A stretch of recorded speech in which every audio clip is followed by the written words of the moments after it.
ಇವಾಗ ಒಂದು ತಾಯಿ ಮಗುನ 9 ತಿಂಗಳು 10 ತಿಂಗಳು ಸೊ ಹೆರಿಗೆ ಆದರೆ ಓಕೆ, ಹೊಟ್ಟೆಯಲ್ಲೇ ಒಂದು 7 ವರ್ಷ ಮಗು ಇದ್ದರೆ ಏನಾಗುತ್ತೆ? ಸೊ ಈಗ ನನ್ನ ಸಿನಿಮಾದ ಪರಿಸ್ಥಿತಿನ ಹಂಗೇನೆ. 7 ವರ್ಷ ನನ್ನ ಮಗು, ನನ್ನ ಸಿನಿಮಾ ಅನ್ನೋದು ನನ್ನ ಮಗು ನನ್ನ ಹೊಟ್ಟೆಲಿ 7 ತಿಂಗಳು ಇಟ್ಕೊಂಡ್ರೆ 7 ವರ್ಷ ಇಟ್ಕೊಂಡ್ರೆ ಏನಾಗುತ್ತೆ ಸರ್? ಈ 90% ನಮ್ಮ ಕನ್ನಡದಲ್ಲಿ ಯಾರು ಕೂಡ ನಿಮ್ಮ ಸಿನಿಮಾ ಹೆಂಗೆ ಬಿಸ್ನೆಸ್ ಐತೆ ಅಂತ ಹೇಳಲ್ಲ ಸರ್.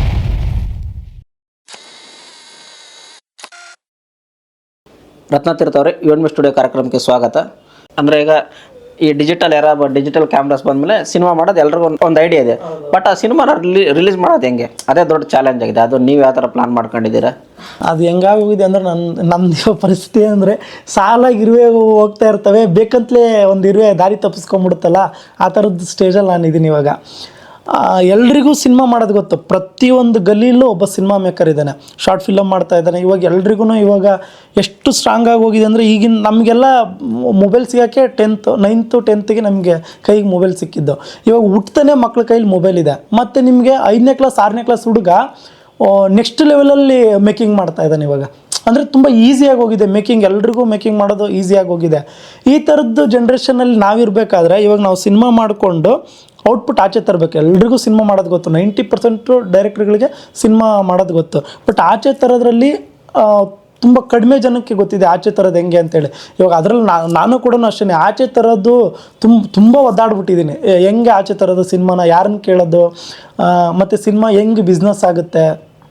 ಇವಾಗ ಸಿನಿಮಾ ಏನೋ ಪ್ರೊಡ್ಯೂಸರ್ನ ಒಂದು ಹೆಂಗೆ ಅಂತಂದರೆ, ಕತೆ ಮಾಡಿ ಪ್ರೊಡ್ಯೂಸರ್ನ ಹುಡುಕಿ ಪ್ರೊಡ್ಯೂಸರ್ನ ಒಪ್ಪಿಸಿ ಸಿನಿಮಾ ಸ್ಟಾರ್ಟ್ ಮಾಡಿ ಆಫೀಸ್ ಹಾಕೊಂಡು ಸಿನಿಮಾ ಸ್ಟಾರ್ಟ್ ಮಾಡೋದು, ಇದು ಒಂಥರ ದೊಡ್ಡ ಯುದ್ಧ. ಆದರೆ ಅದನ್ನು ರಿಲೀಸ್ ಮಾಡೋದು ಅದು ನೆಕ್ಸ್ಟ್ ಲೆವೆಲ್ಲು ಬೇರೆ ಥರನೇ ಯುದ್ಧ. ಅದಕ್ಕೆ ನಾವು ಹೆಂಗೆ ರೆಡಿ ಆಗಬೇಕು ಅನ್ನೋದೇ ನಮಗೆ ಗೊತ್ತಾಗಿರಲ್ಲ. ಅಂದ್ರೆ ನಿಮಗೆ ಅಟ್ಲೀಸ್ಟ್ ನಿಮಗೆ ಥಿಯರಿ ಸಿಗುತ್ತೆ, ನೀವು ಸಿನಿಮಾನ ಹೆಂಗೆ ಮಾಡಬೇಕು ಅಂದರೆ, ಶಾರ್ಟ್ಸ್ನ ಹೆಂಗೆ ತೆಗಿಬೇಕಂದ್ರೆ ನೀವು ಯೂಟ್ಯೂಬ್ ಹೊಡೆದ್ರೆ ಸಿಗುತ್ತೆ, ನಾವು ಹಿಂಗೆ ತೆಗಿಬೇಕು, ಇದನ್ನು ಮಾಡಬೇಕು ಅನ್ನೋದು ನಿಮಗೆಲ್ಲ ಹೇಳ್ತಾರೆ. ಸಿನಿಮಾ ಪ್ರಮೋಷನ್ ಮಾಡಬೇಕು ಅಂತ ಹೇಳ್ಬಿಟ್ಟು ನೀವು ಯೂಟ್ಯೂಬ್ ಹುಡುಕಿ ನಿಮ್ಗೆ ತುಂಬ ಕಡಿಮೆ ಗೊತ್ತಿರೋರು ಹೇಳಲ್ಲ ನಿಮಗೆ. ಇವಾಗ ನಾನೇ ಸಿನಿಮಾ ಮಾಡೋದಾದಮೇಲೆ ಸೆನ್ಸರ್ ಆಗಿದೆ, US ಸೆನ್ಸರ್ ಆಗಿದೆ. ಯಾಕಂದರೆ ನಂದು 6-7 ವರ್ಷ ಆಯಿತು ಸರ್ ನಾನು ಸಿನಿಮಾ ಮಾಡಿ. ಇವಾಗ ಒಂದು ತಾಯಿ ಮಗುನ 9 ತಿಂಗಳು 10 ತಿಂಗಳು ಸೊ ಹೆರಿಗೆ ಆದರೆ ಓಕೆ, ಹೊಟ್ಟೆಯಲ್ಲೇ ಒಂದು 7 ವರ್ಷ ಮಗು ಇದ್ದರೆ ಏನಾಗುತ್ತೆ? ಸೊ ಈಗ ನನ್ನ ಸಿನಿಮಾದ ಪರಿಸ್ಥಿತಿನ ಹಂಗೇನೆ. 7 ವರ್ಷ ನನ್ನ ಮಗು, ನನ್ನ ಸಿನಿಮಾ ಅನ್ನೋದು ನನ್ನ ಮಗು ನನ್ನ ಹೊಟ್ಟೆಲಿ 7 ತಿಂಗಳು ಇಟ್ಕೊಂಡ್ರೆ 7 ವರ್ಷ ಇಟ್ಕೊಂಡ್ರೆ ಏನಾಗುತ್ತೆ? ಸೊ ಈ ಥರದ ಸ್ಟೇಜಲ್ಲಿ ಇದ್ದೀನಿ. ಈಗ ಏನು ಮಾಡೋಕ್ಕಲ್ಲ, ಪರಿಸ್ಥಿತಿ ಹಂಗಿದೆ. ಪಾಪ ಪ್ರೊಡ್ಯೂಸರ್ಸರ್ದು ಅವ್ರದ್ದು ಅಷ್ಟೊಂದು ಕಷ್ಟಗಳಿದೆ, ಅಷ್ಟೊಂದು ಹೆಲ್ತ್ ಕಂಡೀಷನ್ ಹಂಗಿರೋದ್ರಲ್ಲೂ ಅಷ್ಟು ಕಷ್ಟಪಟ್ಕೊಂಡು ಇವಾಗೇನೋ ಅಟ್ಲೀಸ್ಟ್ ರಿಲೀಸ್ ಮಾಡಿಬಿಡೋಣ, ಏನಾಗುತ್ತೋ ಆಗಲಿ ರಿಲೀಸ್ ಮಾಡಿಬಿಡೋಣ ಅಂತ ಹೇಳ್ಬಿಟ್ಟು ತಲೆ ಇಟ್ಕೊಂಡು ಮಾಡ್ತಾ ಇರೋದು. ಪ್ರಮೋಷನ್ನು ಮತ್ತು ಇವಾಗ ಬಿಸ್ನೆಸ್ಸು ಅಂತ ಮಾತಾಡ್ತಾ ಇದ್ವಿ. ಹೆಂಗಾಗುತ್ತೆ ಅದು, ಯಾರನ್ನ ಕೇಳಬೇಕು? ಸೊ ಇವಾಗ ನನಗೆ ಗೊತ್ತಿರೋರು ಫ್ರೆಂಡ್ ಸರ್ಕಲು ಬೇರೆಯವರು ಎಲ್ಲ ಸಿನಿಮಾ ರಿಲೀಸ್ ಮಾಡಿದ್ದಾರೆ, ಅವ್ರದ್ದೆಲ್ಲ OTT ಪ್ಲ್ಯಾಟ್ಫಾರ್ಮಲ್ಲಿದೆ. ನಾನು ತುಂಬ ಜನರಿಗೆ ಫೋನ್ ಮಾಡಿಬಿಟ್ಟಿದ್ದೀನಿ,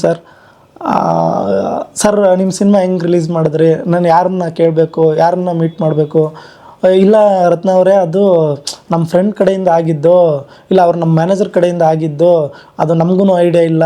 ಸೊ ಅದೆಷ್ಟು ಹೆಂಗೆ ಸರ್? ಈ 90% ನಮ್ಮ ಕನ್ನಡದಲ್ಲಿ ಯಾರು ಕೂಡ ನಿಮ್ಮ ಸಿನಿಮಾ ಹೆಂಗೆ ಬಿಸ್ನೆಸ್ ಆಯ್ತು ಅಂತ ಹೇಳಲ್ಲ ಸರ್.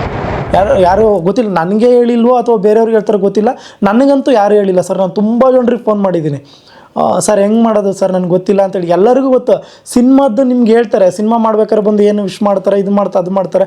ಸಿನಿಮಾ ರಿಲೀಸ್ ಮಾಡಬೇಕಾದ್ರೆ ನೀವು ಕೇಳಿ ಯಾರನ್ನಾದ್ರೂ ಬಿಸ್ನೆಸ್ ಹೆಂಗೆ ಅಂತ ಹೇಳ್ಬಿಟ್ಟು, ಯಾರು ಕೂಡ ಹೇಳಲ್ಲ. ಮತ್ತು ಇಲ್ಲಿ ನಮಗೆಲ್ರಿಗೂ ಕೊರತೆ, ಎಲ್ಲ ಸಿನಿಮಾ ಮೇಕರ್ಸಿಗೆ ಕೊರತೆ ಇರೋದೇ ಇಲ್ಲಿ. ಸಿನಿಮಾನ ಹೆಂಗೆ ಬಿಸ್ನೆಸ್ ಮಾಡಬೇಕು ಅನ್ನೋದೇ ಗೊತ್ತಿಲ್ಲ. ಇವಾಗ ನಮ್ಮ ಸಿನಿಮಾನೇ ಇವಾಗ ರಿಲೀಸಿಗೆ ಬಂದಿದೆ ಅಲ್ವಾ, ಇವಾಗ ನಮ್ಮ ಸಿನಿಮಾ ಹೆಂಗೆ ಸರಿ ರಿಲೀಸ್ ಮಾಡಿಬಿಡಿ, ಅದಾದಮೇಲೆ ಅವ್ರು ತೊಗೊತಾರೆ ಇವ್ರು ತೊಗೊತಾರೆ. ಸರಿ ಯಾರು ತೊಗೊತಾರೆ? ಒಬ್ಬರಾದ್ರೂ ಹೇಳ್ಬೇಕಲ್ಲ ಸಿನಿಮಾ ಇವ್ರು ತೊಗೊತಾರೆ. ಇದು ಅಟ್ಲೀಸ್ಟು ನಮ್ಗೆ ಹೆಂಗೆ ಅಂತಂದರೆ, ಇವಾಗ ಈ ದಾರಿಲಿ ಅವ್ರು ಆಲ್ರೆಡಿ ಹೋಗ್ಬಿಟ್ಟಿರ್ತಾರೆ, ಕಲ್ಲು ಮುಳ್ಳು ಅದೆಲ್ಲ ಇರುತ್ತೆ, ವಾಪಸ್ಸು ಹೋಗಿರ್ತಾರೆ. ಸೊ ಅಟ್ಲೀಸ್ಟ್ ಅವ್ರು ಅಲ್ಲಿ ನಿಂತ್ಕೊಂಡು ಹೇಳ್ಬೋದು, ಈ ದಾರಿಲಿ ಬಂದರೆ ಈ ಕಲ್ಲು ಮುಳ್ಳು ಇದೆ, ಬೇಡ ಆ ದಾರಿಲಿ ಹೋಗ್ರು ನೀನು ಅಂತ ಹೇಳ್ಬೋದು. ಇದನ್ನು ಹೇಳೋರೇ ಇಲ್ಲ ನಮ್ಮದ್ರಲ್ಲಿ ಯಾರು ಕೂಡ. ಅಟ್ಲೀಸ್ಟ್ ನಮ್ಮಂಥ ಹೊಸ ಫಿಲಮ್ ಮೇಕರ್ಸ್ಗೆ ಇಷ್ಟು ಹೇಳಿದ್ರೆ ಸಾಕು ಸರ್. ನಮಗೇನು ತುಂಬ ಎಲ್ಲ ಸ್ಟೇಜಲ್ಲಿ ನಿಂತ್ಕೊಂಡು ನಮಗೇನು ಸಪೋರ್ಟ್ ಮಾಡೋದು ಬೇಡ. ಅಟ್ಲೀಸ್ಟ್ ಬಿಸ್ನೆಸ್ ಹೆಂಗೆ ಮಾಡೋದು ಅಂತ ಹೇಳ್ಬಿಟ್ಟು ಒಂದು ಸರಿ ಇವ್ರ ಹತ್ರ ಹೋಗಿ ಇದು ಕೆಲಸ ಆಗುತ್ತೆ, ತುಂಬ ಏನು ಬೇಡ ಸರ್. ನಮಗೇನು ಇವ್ರ ಹತ್ರ ಹೋದರೆ ಇದು ಸಿಗುತ್ತೆ, ಇವ್ರ ಹತ್ರ ಹೋದ್ರೆ ಇದು ಸಿಗುತ್ತೆ, ಈ ಥರದ್ದು ನಮ್ಗೆ ತುಂಬ ಜನಕ್ಕೆ ಗೊತ್ತೇ ಇಲ್ಲ ಸರ್. ಎಲ್ಲರಿಗೂ ಸಿನಿಮಾ ಮಾಡ್ಕೊಂಡು ಬೇಕಾದ್ರೆ ತುಂಬ ಜನ ಕೇಳ್ಕೊಂಬಿಟ್ಟು ಬನ್ನಿ, ಸಿನಿಮಾ ಹೆಂಗೆ ಬಿಸ್ನೆಸ್ ಮಾಡೋದು ಅಂತ ಯಾರಿಗೂ ಗೊತ್ತೇ ಇಲ್ಲ. ಸೊ ನಾವು ಅದೇ ಸ್ಟೇಜಲ್ಲಿ ಇವಾಗ ಹೆಂಗಾಗ್ಬಿಟ್ಟಿದೆ ಅಂತ ಹೇಳಿದ್ನಲ್ಲ, ಬೇಕಂತಲೇ ಸಾಲು ತಪ್ಪಿಸ್ಕೊಂಡಿರ್ತಕ್ಕಂಥ ಇರುವೆ ಆಗೋಗಿದೆ ನಮ್ಮ ಜೀವನ ಅಂತೇಳಿ ಹಂಗಾಗೋಗಿದೆ ಸರ್. ಸೊ ಇವತ್ತಿನ ಕಾಲದಲ್ಲಿ ಫಿಲಮ್ ಮೇಕಿಂಗ್ ಎಲ್ಲರಿಗೂ ಈಸಿ ಇದೆ, ಅದನ್ನು ಆಚೆ ತರೋದೇ ತುಂಬ ಅಂದರೆ ತುಂಬ ಕಷ್ಟ ಇದೆ. ಹೆಂಗೆ ತರೋದು ಅಂತಲೇ ಐಡಿಯಾ ಇಲ್ಲ, ತುಂಬ ಜನಕ್ಕೆ ಐಡಿಯಾ ಇಲ್ಲ. ಮತ್ತು ಈ ಸಪೋರ್ಟಿಂಗ್ ಇಷ್ಟೊಂದೆಲ್ಲ ಸಪೋರ್ಟಿಂಗ್ ಸಿಕ್ಕು, ಅಪ್ಪು ಸರ್ ಸಪೋರ್ಟ್ ಮಾಡಿದ್ದಾರೆ, ಉಪ್ಪಿ ಸರ್ ಸಪೋರ್ಟ್ ಮಾಡಿದ್ದಾರೆ, ಇಮ್ರಾನ್ ಮಾಸ್ಟರ್ ಕೊರಿಯೋಗ್ರಫಿ ಇದೆ, ಒಂದು ಹೊಸ ಟೀಮ್ ಇಟ್ಕೊಂಡು ಹೊಸಬ್ರು ಇಟ್ಕೊಂಡು ಕೆಲವರೆಲ್ಲ ಏನು ಅಂತಾರೆ ಅಂದರೆ ಎಲ್ಲ ಹೊಸ ಟೀಮು ಇದು ಇದೆ, ಸೊ ಇದು ವರ್ಕ್ ಆಗಲ್ಲ ಅಂತ ಹೇಳ್ತಾರೆ. ಇನ್ನು ಕೆಲವರು ಹೊಸ ಟೀಮ್ ಇಟ್ಕೊಂಡು ವರ್ಕ್ ಆಗುತ್ತೆ, ಚೆನ್ನಾಗಿದ್ದರೆ ಬೇರೆ ಥರನೇ ರೀಚ್ ಆಗುತ್ತೆ, ತೊಗೊಂಡ್ಬಿಡ್ತಾರೆ ಅಂತ ಹೇಳ್ತಾರೆ. ಸರಿ ಸರ್ ಆಯಿತು, ಎಲ್ಲರೂ ಸಿನಿಮಾ ರಿಲೀಸ್ ಮಾಡಿಬಿಡಿ ಆಮೇಲೆ ತೊಗೊತಾರೆ ಅಂತಾರೆ. ಸಿನಿಮಾ ರಿಲೀಸ್ ಆದವ್ರ ಹತ್ರ ಹೋಗ್ಬಿಟ್ಟು ನಾನು ಮಾತಾಡೋದೆ ಅಂದರೆ, ಅಯ್ಯೋ ಯಾಕೆ ರಿಲೀಸ್ ಮಾಡೋಕ್ಕೆ ಹೋಗ್ತೀರಾ, ಬಿಫೋರ್ ಬಿಸ್ನೆಸ್ ಮಾಡ್ಕೊಳ್ಳಿ, ಸಿನಿಮಾ ರಿಲೀಸ್ ಆದಮೇಲೆ 2 ಲಕ್ಷ 1 ಲಕ್ಷ 3 ಲಕ್ಷ ಈ ಥರ ಅಷ್ಟೇ ಕೇಳೋದು ಅಂತ ಹೇಳ್ತಾರೆ. ಯಾರನ್ನು ನಂಬಬೇಕು ಯಾರನ್ನು ಬಿಡಬೇಕು ಅನ್ನೋದೇ ಗೊತ್ತಾಗಲ್ಲ. ಮತ್ತು ಇನ್ನೊಂದು, ನಾವು ಯಾರನ್ನು ಕೇಳಬೇಕು ಅನ್ನೋದು ಗೊತ್ತಾಗಲ್ಲ. ಸಾಂಗ್ ಆದ ಅಂದರೆ ಇವಾಗ ಕೇಳ್ತಿರೋ ಹೋಗಿ A2 ಮ್ಯೂಸಿಕ್ ಇದೆ, ಆನಂದ್ ಆಡಿಯೋ ಇದೆ, ಈ ಥರದ್ದು ಒಂದಷ್ಟು ಪ್ಲಾಟ್ಫಾರ್ಮ್ ಇದೆ, ಹೋಗ್ಬಿಟ್ಟು ಸರ್ ಈ ಥರ ಸಾಂಗ್ಗಳಿದೆ ಇದು ನೋಡಿ ಸರ್ ಈ ಥರ ಅಂತ ಕೇಳ್ಬೋದು. ಸಿನಿಮಾನ ಹೆಂಗೆ ಕೇಳ್ತೀರಾ ನೀವು? ಸಿನಿಮಾ ನೀವು ಯಾರನ್ನು ಕೇಳ್ತೀರ ಅನ್ನೋದೇ ಗೊತ್ತಿಲ್ಲ ಅಲ್ವಾ. ಮೊದಲನೇದಾಗಿ ನನಗೆ ರತ್ನತೀರ್ಥ ಪರಿಚಯ ಆಗಿದ್ದು ಒಂದಷ್ಟು ಶಾರ್ಟ್ ಫಿಲಮ್ ಮುಖಾಂತರ. ಅದಾದಮೇಲೆ ಒಂದಷ್ಟು ಸಿನಿಮಾಗಳಲ್ಲಿ ಡೈರೆಕ್ಷನ್ ಡಿಪಾರ್ಟ್ಮೆಂಟಲ್ಲಿ ವರ್ಕ್ ಮಾಡಿದ್ರಿ. ಅದಕ್ಕೂ ಹಿಂದಿನ ರತ್ನತೀರ್ಥ ಬಗ್ಗೆ ನಂಗೆ ಹೇಳ್ತೀರ ಒಂಚೂರು? ಸ್ಟಾರ್ಟಿಂಗ್ ನಾನು ಶಾರ್ಟ್ ಫಿಲಮ್ಸ್ಗಳನ್ನ ಮಾಡ್ತಾಯಿದ್ದೆ. ಏನು ಅಂದರೆ ನಾವೊಂದು ಕಲಿಕೆ ಅಸಿಸ್ಟೆಂಟ್ ಡೈರೆಕ್ಟ್ರಾಗಿ ಮಾಡಿರ್ತೀವಿ, ಅಸೋಸಿಯೇಟಾಗಿ ಮಾಡಿರ್ತೀವಿ, ಕೋ ಡೈರೆಕ್ಟ್ರಾಗಿ ಮಾಡಿರ್ತೀವಿ. ಆದರೆ ಫೀಲ್ಡಲ್ಲಿ ಇಳಿದು ನಾವು ನಮ್ಮದೇ ಅಂತ ಒಂದೇನಾದರೂ ಕಿರುಚಿತ್ರ ಅಂತ ಮಾಡಿದಾಗಲೇ ನಮ್ಮ ಮೇಲೆ ನಮಗೆ ನಂಬಿಕೆ ಜಾಸ್ತಿ ಆಗುತ್ತೆ. ಅಂದರೆ ಶಾರ್ಟ್ನ ಹೆಂಗೆ ತೆಗಿಬೇಕು, ಮತ್ತು ಅಲ್ಲಿ ಟೈಮು ಒಂದು ಶಾರ್ಟ್ ತೆಗಿಯೋಕ್ಕೆ ಟೈಮ್ ಎಷ್ಟು ಹಿಡಿಯುತ್ತೆ, ಮತ್ತು ಆ ಟೆಕ್ನಿಕಲ್ ಟೀಮ್ನ ಹೆಂಗೆ ಹ್ಯಾಂಡಲ್ ಮಾಡಬೇಕು, ಮತ್ತು ಪೋಸ್ಟ್ ಪ್ರೊಡಕ್ಷನ್ನ ಹೆಂಗೆ ವರ್ಕ್ ಮಾಡಬೇಕು. ಒಂದು ಚಿಕ್ಕ ಶಾರ್ಟ್ ಫಿಲಮ್ 10 ನಿಮಿಷ 15 ನಿಮಿಷ ಮಾಡಿದ್ರೆ ಸೊ ಕಂಪ್ಲೀಟಾಗಿ ದೊಡ್ಡ ಸಿನಿಮಾ ಮಾಡೋದಕ್ಕೆ ಒಂದು ಬೇಸಿಕ್ಕಾಗಿ ತುಂಬ ಕಲಿಯೋ ಥರ ಆಗೋಗುತ್ತೆ. ಸೊ ಅದಕ್ಕೋಸ್ಕರ ನಾವು ಫಸ್ಟು ಒಂದೇ ಸರಿಗೆ ನಾವು ಸಿನಿಮಾ ಮಾಡಿದ್ರೆ ಅಷ್ಟೊಂದೆಲ್ಲ ಹ್ಯಾಂಡ್ಲ್ ಮಾಡೋಕ್ಕಾಗಲ್ಲ, ಮತ್ತು ಆ ಸ್ಕೇಲ್ನ ನಾವು ರೀಚು ಮಾಡೋಕ್ಕಾಗಲ್ಲ. ಶಾರ್ಟ್ ಫಿಲಮ್ಸ್ ಮಾಡ್ತಾ ಬಂದೆ ಅನ್ನೋದ್ರೆ ನಮಗೊಂದು ಅನುಭವ ಆಗಿಬಿಡುತ್ತೆ. ಸೊ ಈ ಶಾರ್ಟ್ ತೆಗಿಯೋಕ್ಕೆ ಇಷ್ಟು ಟೈಮ್ ಹಿಡಿಯುತ್ತೆ, ಇದನ್ನ ಹಿಂಗೆ ಮಾಡ್ಬೋದು, ಮತ್ತು ಎಕ್ಸ್ಪೀರಿಯನ್ಸ್ ಆರ್ಟಿಸ್ಟ್ ಇದ್ದರೆ ಹೆಂಗೆ, ಹೊಸಬ್ರು ಇದ್ದರೆ ಹೆಂಗೆ, ಸೊ ಇದನ್ನೆಲ್ಲದೂ ಕೂಡ ನಾವು ಕ್ಯಾಲ್ಕುಲೇಷನ್ ಮಾಡ್ಕೋಬೋದು. ಸೊ ಅದಕ್ಕೆ ಶಾರ್ಟ್ ಫಿಲಮ್ ಮಾಡಿದ್ರೆ ಇದೆಲ್ಲದೂ ಕೂಡ ಲಾಭಗಳು ನಮಗಿದೆ. ಅಂದರೆ ನಾನು ನಿಮ್ಮ ಶಾರ್ಟ್ ಫಿಲಮ್ ಡೇಸಿಂದ ನೋಡ್ತಾ ಇದ್ದೀನಿ. ನಿಮ್ಮ ಶಾರ್ಟ್ ಫಿಲಮಲ್ಲಿ ಆಗಲಿ ಮೊನ್ನೆ ಸಿನಿಮಾ ನೋಡಿಸೋರು ನಿಮ್ಮದು ಟೈಟ್ಲ್ ಕಾರ್ಡು, ಅದರಲ್ಲಿ ಟೆಕ್ನಿಷಿಯನ್ಸ್ ಟೈಟ್ಲ್ ಕಾರ್ಡ್ ಇರುತ್ತೆ, ಅದು ಸಖತ್ತಾಗಿರುತ್ತೆ ಕ್ರಿಯೇಟಿವ್ ಆಗಿ, ಅದ್ರ ಬಗ್ಗೆ ಹೇಳಿ. ಇಲ್ಲ, ನಮ್ಮ ಸಿನಿಮಾದಲ್ಲಿ ಕಿರುಚಿತ್ರದಿಂದನೂ ಅಷ್ಟೇ, ಒಂದಂದರೆ ಒಬ್ಬೊಬ್ರದ್ದು ಡೈರೆಕ್ಟ್ರದ್ದು ಒಂದೊಂದು ಟೈಮ್ ಲೈನ್ ಥರ ಇರುತ್ತೆ. ಸೂಪರಾಗಿ ಒಬ್ಬೊಬ್ಬರು ಡೈರೆಕ್ಟ್ರದ್ದು ಒಂದೊಂದು ಬೇರೆ ಬೇರೆ ಥರ ಶೈಲಿ ಇರುತ್ತೆ. ನಂದೇನು ಅಂತಂದರೆ ಶಾರ್ಟ್ ಫಿಲಮ್ ಟೈಮಿಂದನೂ ಟೈಟ್ಲ್ ಕಾರ್ಡಿಂದನೇ ಆಡಿಯನ್ಸ್ನ ಹಿಡಿದಿಡಬೇಕು ಅಂತ ಹೇಳ್ಬಿಟ್ಟು. ಯಾಕಂದರೆ ಪ್ರೇಕ್ಷಕರಿಗೆ ಸ್ಟಾರ್ಟಿಂಗಿಂದನೇ ಮಜಾ ಕೊಟ್ಟರೆ ಒಂದು ಬ್ಯೂಟಿಫುಲ್ಲಾಗಿ ಇನ್ವಾಲ್ವ್ ಆಗ್ತಾರೆ ಅಂತ ಹೇಳ್ಬಿಟ್ಟು. ಅಂದರೆ ಕ್ರಿಯೇಟಿವಿಟಿ ಲೆವೆಲ್ಲು ಟೈಟ್ಲ್ ಕಾರ್ಡಿಂದನೇ ಸ್ಟಾರ್ಟ್ ಮಾಡಬೇಕು ಅಂತೇಳಿ ನನ್ನ ಐಡಿಯಾ ಇದ್ದಿದ್ದು. ಅದಕ್ಕೆ ನಿಮ್ಮ ಪ್ರತಿ ಶಾರ್ಟ್ ಫಿಲಮಿಂದ ಹಿಡಿದು ಇವತ್ತಿನ ಸಿನಿಮಾ ತನಕನೂ ಪ್ರತಿಯೊಂದು ಡಿಫ್ರೆಂಟ್ ಆಗಿದೆ. ಈ ನಾನು ಆ ನಿಮ್ಮದ್ರಲ್ಲಿ ಬೇರೆ ಥರ ಇದೆ, ರತಿ ವಿಜ್ಞಾನದ್ರಲ್ಲೂ ಬೇರೆ ಥರ ಇದೆ, ಸುಂಕದಲ್ಲೂ ಬೇರೆ ಥರ ಇದೆ, ಮತ್ತು ನನ್ನ ಫಸ್ಟ್ನೇ ಸಿನಿಮಾದು ಕೂಡ ನೀವು ನೋಡ್ಬಿಟ್ಟು ಹೇಳಿ. ಈ ಸಿನಿಮಾದಲ್ಲಿ ಅಪ್ಪು ಸಾರು, ಉಪ್ಪಿ ಸಾರು ಮತ್ತು ರಾಜೇಶ್ ಕೃಷ್ಣನ್ ಆಡಿದ್ದಾರೆ. ಅಂದರೆ ಹೊಸಬ್ರು ಕಷ್ಟ ಅಲ್ಲ ಅಷ್ಟು ರೀಚ್ ಆಗೋದು? ಹೌದೌದು. ಇಲ್ಲ, ಸ್ಟಾರ್ಟಿಂಗಲ್ಲಿ ನಾವು ಏನು ಅಂದ್ಕೊಂಡಿದ್ವಿ ಅಂತಂದರೆ ಇದು ಎಲ್ಲ ಅಂದರೆ ತುಂಬ ಸ್ಮಾಲ್ ಬಜೆಟಲ್ಲಿ ಪ್ಲಾನ್ ಮಾಡಿರ್ತಕ್ಕಂಥ ಸಿನಿಮಾ ಇದು, ಅಲ್ಲೆಡ್ರ ಅಲ್ಲೇ ವುಮನ. ಅಂದರೆ ನಮ್ಗೆ ಗೊತ್ತಿರೋ ಸರ್ಕಲ್ ಈಗ ನನ್ನ ಸತೀಶ್ ರಾಜೇಂದ್ರನ್ ಅಂತ ಹೇಳ್ಬಿಟ್ಟು DOP ಅವರು ಹೊಸಬ್ರು, ವಿಜಯರಾಜ್ ಅಂತ ಹೇಳ್ಬಿಟ್ಟು ಅವರು ಹೊಸಬ್ರು. ಸೊ ನನ್ನ ಜೊತೆ ಟೆಕ್ನಿಕಲ್ ಟೀಮ್ ಎಲ್ಲ ಶಾರ್ಟ್ ಫಿಲಮ್ಸ್ ಮಾಡ್ಕೊಂಬಿಟ್ಟು ಬಂದಿರೋ ಟೀಮ್ನೇ ಈ ಸಿನಿಮಾ ಟೀಮು. ಸೊ ಅವರಿಷ್ಟು ಜನ ಇಟ್ಕೊಂಡು ಒಂಚೂರು ದೊಡ್ಡದಾಗಿ ಏನಾದರೂ ಟ್ರೈ ಮಾಡೋಣ, ಅಟ್ಲೀಸ್ಟ್ ಸಾಂಗ್ ಆಡ್ಸೋದ್ರೆ ಆಗಲಿ, ಮೇಕಿಂಗ್ ಆಗಲಿ, ಸಾಂಗ್ನ ಬೇರೆ ಥರ ಡಿಫ್ರೆಂಟಾಗಿ ಏನಾದ್ರು ಶೂಟ್ ಮಾಡೋದಾಗಲಿ, ಈ ಥರ ಪ್ಲ್ಯಾನ್ ಮಾಡ್ಕೊಂಡಿದ್ದು. ಸೊ ಅದಾದಮೇಲೆ ಫಸ್ಟು ಸಾಂಗ್ ರೆಡಿ ಮಾಡಿದ್ವಿ, ಶಿವ ಸಾಂಗ್ ಅಂತೇಳಿ. ಅದನ್ನು ಬರಿಬೇಕಾದ್ರೇ ನನಗೊಂದು ಎಲ್ಲೇ ಒಂದು ಥಾಟ್ ಇತ್ತು, ಇಲ್ಲ ಉಪ್ಪಿ ಸರ್ ಹತ್ರ ಆಡಿಸಿದ್ರೆ ಈ ಸಾಂಗು ರೀಚ್ ಆಗುತ್ತೆ, ಚೆನ್ನಾಗಾಗುತ್ತೆ ಅನ್ನೋದು. ಇದನ್ನು ಕೇಳಕ್ಕೋ ಬೇಡ ಅಂತೇಳ್ಬಿಟ್ಟು ನಮ್ಮ ಸಿನಿಮಾದಲ್ಲಿ ಸಾಂಗ್ಗಳು ಸ್ಟಾರ್ಟಿಂಗಿಂದ ಪ್ಲಾನ್ ಮಾಡಬೇಕಾದ್ರೂ ಏನೂ ಆ ಥರ ಐಡಿಯಾ ಇರಲಿಲ್ಲ. ಉಪ್ಪಿ ಸರ್ ಹತ್ರ ಆಡಿಸ್ಬೇಕು ಅಥವಾ ಅಪ್ಪು ಸರ್ ಹತ್ರ ಆಡಿಸ್ಬೇಕು ಅಂತ ಆ ಥರದ್ದು ಏನೂ ಐಡಿಯಾ ಇರಲಿಲ್ಲ. ಸ್ಟಾರ್ಟ್ ಮಾಡಿದಾಗ ಲಿರಿಕ್ಸ್ ರೆಡಿ ಮಾಡಿದ್ದೆ, ಫಸ್ಟ್ ಸಾಂಗು ನಾನೇ ಬರೆದಿದ್ದು. ನನಗೇನು ಅಂತಂದರೆ ಫಸ್ಟು ಶಾರ್ಟ್ ಫಿಲಮ್ ತೊಗೊಂಡೋಗು ಉಪ್ಪಿ ಸರ್ ಹತ್ರ ಹೋಗಿದ್ದೆ, ಸರ್ ಈ ಥರ ಶಾರ್ಟ್ ಫಿಲಮ್ ಮಾಡಿದ್ದೀನಿ ಅಂತೇಳಿ. ಆ್ಯಕ್ಚುಲಿ ಉಪ್ಪಿ ಸರ್ದು ನಮ್ಮದು ನೀವೊಂದು ಉಪ್ಪಿ ರಗಳೆ ಅಂತ ಹೇಳ್ಬಿಟ್ಟು ನನ್ನದೊಂದು ಒಂದು ಚಿಕ್ಕದು ಒಂದು ಕಂಟೆಂಟ್ ಇದೆ, ಯೂಟ್ಯೂಬಲ್ಲಿ ನೋಡಿದ್ರೆ ನಿಮ್ಗೆ ಗೊತ್ತಾಗುತ್ತೆ. ಉಪ್ಪಿ ಸರ್ನ ನಾನು ಹೇಗೆಲ್ಲ ಹೋಗಿ ಮೀಟ್ ಮಾಡೋಕ್ಕೋಸ್ಕರ ಎಷ್ಟೆಲ್ಲ ಒಂದು ಕಷ್ಟ ಬಿದ್ದೆ ಅಂತ ಹೇಳ್ಬಿಟ್ಟು.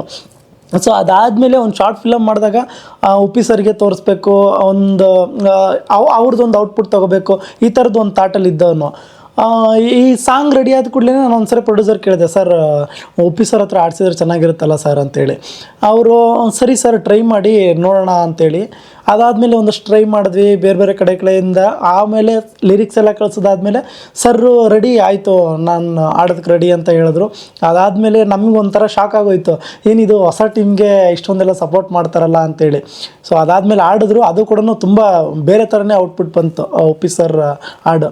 ಮತ್ತು ಅದು ವಿಜುವಲ್ ಆಗು ಅಷ್ಟೇ ಅದೊಂದು ಟೈಮ್ ತೊಗೊಂಡೆ. ಆ್ಯಕ್ಚುಲಿ ಸಿನಿಮಾ ಎಲ್ಲ ಕಂಪ್ಲೀಟ್ ಆದಮೇಲೆ ಆ ಸಾಂಗ್ ಶೂಟ್ ಮಾಡಿದ್ದು ನಾನು. ಸೊ ಅದು ಒಂಚೂರು ಜಾಸ್ತಿ ರಿಸ್ಕ್ನು ತೊಗೊಂಡೆ. ಇವತ್ತು ಒಂಚೂರು ಪ್ರಾಬ್ಲಮ್ಸ್ ಆಗಿರೋದಕ್ಕೆ ಆ ಸಾಂಗೂ ನನಗೆ ಒಂಚೂರು ಹೊಡ್ತಾನೆ ಅಂತ ಹೇಳ್ಬೋದು. ಯಾಕಂದರೆ ಇಷ್ಟೊಂದೆಲ್ಲ ಇಡೀ ಸಿನಿಮಾನ ತುಂಬ ಕಡಿಮೆ ಇದರಲ್ಲಿ ಪ್ಲ್ಯಾನ್ ಮಾಡಿಕೊಂಡು ಸಾಂಗ್ ಮಾತ್ರ ತುಂಬ ಜಾಸ್ತಿ ಹೋಗಿದ್ದು, ಅದು ಒಂಥರ ದೊಡ್ಡ ಹೊಡ್ತಾನೆ ಅಂತಲೂ ನನಗೆ ಅನ್ಕೊತೀನಿ ಇವತ್ತಿಗೆ. ಸೊ ಒಂದು ಬೇರೆ ಥರದ್ದೇ ಮೇಕಿಂಗ್ ಮಾಡಿಕೊಂಡು ಒಂದು ಸೆಟ್ ಹಾಕ್ಕೊಂಡು ಒಂದು 100-150 ಜನ ಜೂನಿಯರ್ಸ್ ಇಟ್ಕೊಂಡು ಅಷ್ಟು ದೊಡ್ಡದು ಶಿವಲಿಂಗ ಹಾಕ್ಕೊಂಡು, ಅಂದರೆ ಡಿಫ್ರೆಂಟಾಗಿ ಔಟ್ಪುಟ್ ಬಂದಿದೆ. ಅಂದರೆ ಉಪ್ಪಿ ಸರ್ ಆಡಿದ್ದಾರೆ ಅಂತ ಹೇಳ್ಬಿಟ್ಟು ನಾನು ಡಿಫ್ರೆಂಟಾಗಿ ಪ್ಲ್ಯಾನ್ ಮಾಡಿಕೊಂಡು ಒಂದು ಅದ್ಭುತವಾಗಿರ್ತಕ್ಕಂಥ ಔಟ್ಪುಟ್ ಅಂತೂ ತಗೊಂಡ್ವಿ. ಸೊ ತುಂಬ ಖುಷಿಯಾಗಿ ನೀವು ನೋಡಿದ್ರೆ ತುಂಬ ಖುಷಿ ಪಡ್ತೀರಾ. ಅದಾದಮೇಲೆ ಒಂದು ಸಾಂಗ್ ಅಂತೂ ಆಯಿತು, ಚೆನ್ನಾಗಾಯಿತು. ಅಪ್ಪು ಸರ್ದು ನೆಕ್ಸ್ಟು ರೊಮ್ಯಾಂಟಿಕ್ ಸಾಂಗ್ ರೆಡಿ ಆಯಿತು. ಅದು ರಘುಶಾಸ್ತ್ರಿ ಸರ್ ಅಂತ ಹೇಳ್ಬಿಟ್ಟು, ಸೊ ಅವ್ರನ್ನ ಸರ್ ಈ ಥರದ್ದೊಂದು ಮ್ಯೂಸಿಕ್ ಇದೆ ಕೇಳಿ ಸರ್, ಇದಕ್ಕೇನಾರು ಬರೆಯೋದಾದರೆ ಒಂಚೂರು ಸಹಾಯ ಮಾಡಿ ಸರ್ ಅಂತ ಹೇಳಿದ್ದಕ್ಕೆ, ಇಲ್ಲ ರತ್ನ ಮಾಡಿಕೊಡ್ತೀನಿ ಅಂತ ಹೇಳ್ಬಿಟ್ಟು ಮಾಡಿಕೊಟ್ರು. ತುಂಬ ಚೆನ್ನಾಗಿ ಬರೆದಿದ್ದಾರೆ. ಅಂದರೆ ಸ್ಲೋ ಸಾಂಗ್. ಅಪ್ಪು ಸರ್ ಇದುವರೆಗೂ ಬೇರೆ ಬೇರೆ ಥರದ್ದು ನೀವು ಕೇಳಿರ್ತೀರ, ಬಟ್ ಈ ಸಿನಿಮಾದಲ್ಲಿ ಆ ಥರದ್ದು ಒಂದು ಸ್ಲೋ ರೊಮ್ಯಾಂಟಿಕ್ ಸಾಂಗು ನಿಮ್ಗೆ ತುಂಬ ಇಷ್ಟ ಆಗುತ್ತೆ ಅಂದ್ಕೊತೀನಿ. ಆ ಥರದ್ದು ಒಂದು ಸಾಂಗು. ಅದ್ರ ಜೊತೆಗೆ ಈಶಾ ಸುಚಿ ಅವರು ಆಡಿದ್ದಾರೆ, ಅವರ ಅಪ್ಪು ಸರ್ ಜೊತೆಗೆ ಆಡಿರೋದು ರೊಮ್ಯಾಂಟಿಕ್ ಸಾಂಗು. ಅವ್ರದ್ದು ಕೂಡ ಅಷ್ಟೇ ತುಂಬ ಅದ್ಭುತವಾಗಿರ್ತಕ್ಕಂಥ ವಾಯ್ಸು.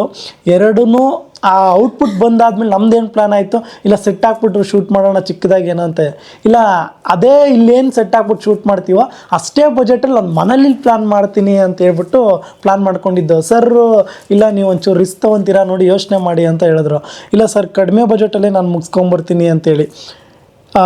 ಯಾರ್ಯಾರು ಇಡೀ ಇಂಡಸ್ಟ್ರಿಲೇ ನೀವೇನು ಶೂಟ್ ಮಾಡಿದ್ರು ಮನಾಲಿಗೆ ಹೋಗ್ಬಿಟ್ಟು ಅವರೆಲ್ಲರಿಗಿಂತ ತುಂಬ ಕಡಿಮೆ ಬಜೆಟಲ್ಲಿ ಮನಾಲಿಗೆ ಹೋಗ್ಬಿಟ್ಟು, ಅಂದರೆ ಅದನ್ನು ಪ್ಲ್ಯಾನ್ ಮಾಡಿದ್ದು ಬೇರೆ ಥರ ಪ್ಲ್ಯಾನ್ ಮಾಡಿದ್ದೆ. ಅಂದರೆ ಹೀರೋಯಿನ್ನು DOP ಸರ್ರು ಫೋಕಸ್ ಫುಲ್ಲರು 4 ಜನ ಫ್ಲೈಟಲ್ಲಿ ಹೋಗಿದ್ದು. ಇನ್ನು ಮಿಕ್ಕಿದ್ದು ನಾನು ಮತ್ತು ಕೊರಿಯೋಗ್ರಾಫರ್ ಆಗಿರ್ಬೋದು, ಅವ್ರ ಅಸಿಸ್ಟೆಂಟ್ ಆಗಿರ್ಬೋದು, ಮತ್ತು ಇನ್ನೊಬ್ಬರು ಮ್ಯಾನೇಜರು, ನಾವೆಲ್ಲರೂ ಇಲ್ಲಿಂದ ಟ್ರೈನಲ್ಲಿ ಹೋಗಿ ಅಲ್ಲಿ ಟ್ರೈನಲ್ಲಿ ಹೋಗ್ತಾ ಸೊ 3 ಡೇಸ್ ಜರ್ನಿ. ಸೊ ಎಲ್ಲೆಲ್ಲಿ ಯಾವ್ಯಾವ ಊರಲ್ಲಿ ಪರಿಚಯ ಇರೋ ಫ್ರೆಂಡ್ಸ್ ಇದ್ದಾರೋ ಅವರೆಲ್ಲ ಊಟ ತಂದ್ಕೊಡೋದು, ಟಿಫನ್ ತಂದ್ಕೊಡೋದು ಇದು ಮಾಡ್ತಾಯಿದ್ರು. ಸೊ ಈ ಥರ ಹೋಗಿ ಅಲ್ಲಿಂದ ಡೆಲ್ಲಿಯಿಂದ ಬಸ್ಸಲ್ಲಿ ಹೋಗಿ ಅಲ್ಲಿಂದ ಕಾರಲ್ಲಿ ಹೋಗಿ, ಅಂದರೆ ಇದು ತುಂಬ ಕಡಿಮೆ, ಅಂದರೆ ಎಷ್ಟು ಕಡಿಮೆ ಅದಲ್ಲಿ ಪ್ಲ್ಯಾನ್ ಮಾಡಬೇಕು ಅಂತ ಹೇಳ್ಬಿಟ್ಟು ಯೋಚನೆ ಮಾಡಿದ್ದು. ಅಲ್ಲೋಗಿ ಚಂಡೀಗಢ ಯೂನಿಟ್ನೆಲ್ಲ ಮೀಟ್ ಮಾಡಿ ಅವ್ರ ಹತ್ರ ಸರ್ ಈ ಥರ 2 ಡೇಸ್ ಶೂಟ್ ಮಾಡ್ತೀನಿ, ಅಲ್ಲಿ ಪರ್ಮಿಷನ್ ತೊಗೊಂಡು, ಅಂದರೆ ತುಂಬ ಕಡಿಮೆ ಬಜೆಟಲ್ಲಿ ಜಾಸ್ತಿ ಏನು ಮಾಡ್ಬೋದು ಅನ್ನೋದನ್ನ ಪ್ಲ್ಯಾನ್ ಮಾಡ್ಕೊಂಬಿಟ್ಟು ಬಂದ್ವಿ. ಅಂದರೆ ಇಡೀ ಸಿನಿಮಾದಲ್ಲಿ ಇವೆರಡು ಸಾಂಗು ತುಂಬ ಹೈಲೈಟಾಗಿ ನೀವು ಫೀಲ್ ಮಾಡ್ತೀರಾ. ಅಂದರೆ ಈ ಸಿನಿಮಾ ಆ್ಯಕ್ಚುಲಿ ನೀವು ಶುರು ಮಾಡಿದ್ದು ಒಂದು 5D ಕ್ಯಾಮ್ರಾದಲ್ಲಿ, ಅದಾದಮೇಲೆ ಹೋಗ್ತಾ ಅಪ್ಗ್ರೇಡ್ ಆಯ್ತಲ್ಲ ಸರ್. ಅದು ಏನು ಅಂತಂದರೆ ಆ್ಯಕ್ಚುಲಿ ಇನ್ಮೇಲೆ ಒಂದು ಸಿನಿಮಾ ಮಾಡಿದ್ಮೇಲೆ ಒಂದು ಅನುಭವ ಆಯಿತು. ಇಲ್ಲ ನಾವು ಒಂದು ನೀಟಾಗಿ ಪ್ಲ್ಯಾನ್ ಮಾಡಿಕೊಂಡು ಇಷ್ಟೇ ಇಟ್ಕೊಂಡು ಇವತ್ತಿನ, ಅಂದರೆ ಈಗ ಒಂದು 7 ವರ್ಷದ್ದಿರೋ ಮೈಂಡ್ಸೆಟ್ಟೇ ಬೇರೆ, ಇವತ್ತಿನ ಮೈಂಡ್ಸೆಟ್ಟೇ ಬೇರೆ. ಅವತ್ತೇನು ಅಂತಂದರೆ ಸಿನಿಮಾ ಆಗಬೇಕಿತ್ತು, ಒಂದು 15 ದಿನದಲ್ಲಿ ಸಿನಿಮಾ ಮುಗಿಸ್ಬಿಡೋಣ, 20 ದಿನದಲ್ಲಿ ಮುಗಿಸ್ಬಿಡೋಣ ಅಂತ ಪ್ಲ್ಯಾನ್ ಮಾಡ್ಕೊಂಡು ಮಾಡಿದ್ದು. ಅಂದರೆ ಸ್ಟಾರ್ಟಿಂಗಲ್ಲಿ Mark 4 ಇಟ್ಕೊಂಡು ಪ್ಲ್ಯಾನ್ ಮಾಡೋಣ ಅಂತೇಳಿ.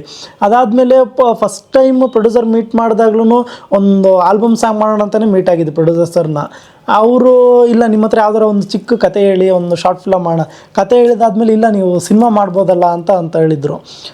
ಸರಿ ಮಾಡ್ಬೋದಲ್ಲ, ಇನ್ನೇನು ನಾನು ಒಂದು 3 ಶಾರ್ಟ್ ಫಿಲಮ್ ಮಾಡಿದ್ದೀನಿ, ಇದೊಂದು ಸಿನಿಮಾ ನಾನು ಮಾಡ್ಬೋದು ಅಂತೇಳಿ ದೊಡ್ಡದಾಗಿ ಪ್ಲ್ಯಾನ್ ಮಾಡಿಕೊಂಡೆ. ಒಂದು 5D Mark 4 ಮಾಡೋಣ ಇಡೀ ಸಿನಿಮಾ ಅಂತೇಳಿ ಒಂದು 2 ದಿನ ಶೂಟ್ ಮಾಡ್ತಿದ್ದಂಗೆ ಸರ್ರು ಇಲ್ಲ ಚೆನ್ನಾಗಿ ಬರ್ತಾಯಿದೆ ನೋಡೋಣ ಒಂಚೂರು ದೊಡ್ಡ ಸ್ಕೇಲಲ್ಲೇ ಪ್ಲ್ಯಾನ್ ಮಾಡೋಣ ಅಂತೇಳಿ. ಅದಾದಮೇಲೆ ಡ್ರ್ಯಾಗನ್ ತೊಗೊಂಡ್ವಿ, ಅದು ಶೂಟ್ ಸ್ಟಾರ್ಟ್ ಮಾಡಿದ್ವಿ. ಆ ಟೈಮಿಗೆ ನಮಗೂ ಫೈನಾನ್ಷಿಯಲಿನೂ ತುಂಬ ಸಪೋರ್ಟ್ ಸಿಕ್ತು.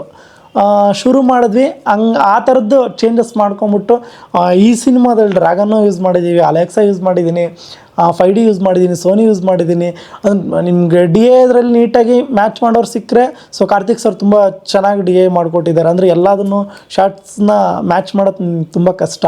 ಸೊ ಎಲ್ಲದನ್ನು ಬೇರೆ ಥರನೇ ಕ್ವಾಲಿಟಿ ಇರುತ್ತೆ. ಸೊ ಹಂಗಾಗಿ ಇಲ್ಲ ಒಂಚೂರು ಬೇರೆ ಥರನೇ ಔಟ್ಪುಟ್ ಈ ಸಿನಿಮಾ. ಅಂದರೆ ನಿಮ್ಮ ಸಿನಿಮಾ ಎಲ್ಲ ಶುರುವಾಗಿತ್ತು, ಓಕೆ ನೀನು ರಿಲೀಸ್ಗೆ ಇದಾಗುತ್ತೆ ಅಂತ ಗೊತ್ತಾಯಿತು. ಬಟ್ ಕೆಲವು ಕಾರಣಾಂತರಗಳಿಂದ ಸ್ಟಾಪ್ ಆಯಿತು. ಬಟ್ ಅದಾದಮೇಲೆ ನೀವು ಸ್ಪಾಟ್ ಎಡಿಟ್ರಾಗಿ ಹೋದ್ರಿ, ಅದಾದಮೇಲೆ ಡೆಲಿವರಿ ಬಾಯ್ ಆಗೋದ್ರಿ, ಈ ಮಲ್ಟಿಪಲ್ ಕೆಲಸಗಳು.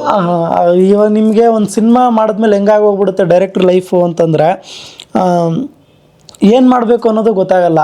ಇವಾಗ ಸಿನಿಮಾ ಮಾಡಿದ್ದೀರಾ, ರಿಲೀಸ್ ಮಾಡಬೇಕು, ಪ್ರೊಡ್ಯೂಸರು ಕಂಪ್ಲೀಟೆಡ್ ಆಗಿ ಹಾಸ್ಪಿಟ್ಲು ಅವ್ರದ್ದು ಪ್ರಾಬ್ಲಮ್ ಆಯಿತು, ಹೆಲ್ತ್ ಇಶ್ಯೂಸ್ ಆಗೋಯ್ತು. ಸೊ ಹತ್ತತ್ರ 3 years ಅವರು ಆಚೆನೇ ಬರೋಕ್ಕಾಗದೇ ರೀತಿ ಹೆಲ್ತ್ ಕಂಡೀಷನ್ ಆಗೋಗಿತ್ತು. ಸೊ ಈ ಟೈಮಲ್ಲಿ ನೀವೇನು ಮಾಡ್ತೀರಾ? ಇರೋ ಆಫೀಸ್ನ ಖಾಲಿ ಮಾಡಿದ್ವಿ, ನಮ್ಮ ಜೊತೆ ಡೈರೆಕ್ಷನ್ ಟೀಮ್ ಇತ್ತು, ತುಂಬ ಒಳ್ಳೆ ಸಪೋರ್ಟಿಂಗ್ ಇರ್ತಕ್ಕಂಥ ಟೀಮು. ಸೊ ಅವರು ಬೇರೆ ಬೇರೆ ಕೆಲಸಗಳನ್ನಂತ ಹೋದರು.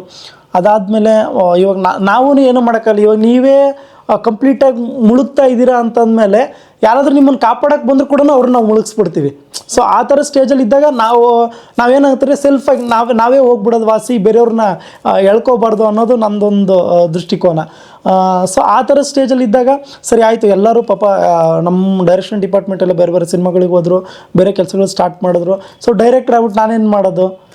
ಸೊ ಎಲ್ಲ ಐಟಮ್ಸು ಪ್ರೊಡ್ಯೂಸರ್ ಮನೆಗೆ ಹಾಕ್ಬಿಟ್ಟು ಏನು ಸ್ಟಾರ್ಟ್ ಮಾಡೋದು? ನಾನು ಒಂದು 3 months ಬ್ಲಾಂಕ್ ಆಗೋದೆ.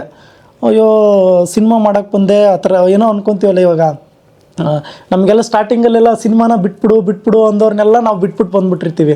ಏನೋ ಸಿನಿಮಾ ಬಿಟ್ಬಿಡು ಅಂದವ್ರನ್ನೆಲ್ಲ ಬಿಟ್ಬಿಟ್ಟು ಬಂದು ಸಿನಿಮಾ ಮಾಡೋಕ್ಕೆ ಬಂದಿರ್ತೀವಿ.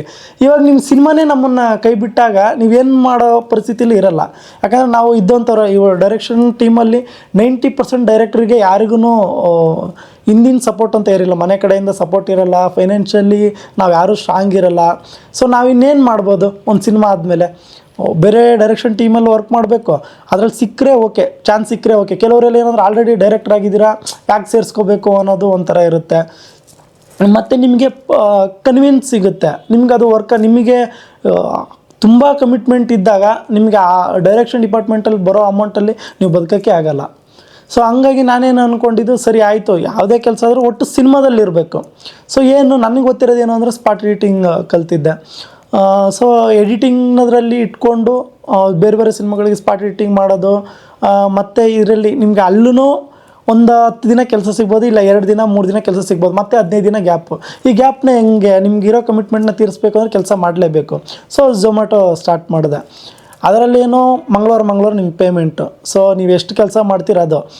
ಒಂದು ಸರಿ ನನ್ನ ರೂಮಲ್ಲಿ ನಾನು ಬುತ್ತಿ ಕಟ್ಕೊಂಡು ಆಚೆ ಹೋದೆ ಅಂದರೆ 3 ದಿನ ನಾನು ಝೊಮ್ಯಾಟೊ ಮಾಡ್ತಿದ್ದೆ. 3 ದಿನ 4 ದಿನ ಮಾಡಿಕೊಂಡೇ ಆಚೆ ಬರ್ತಿದ್ದೆ.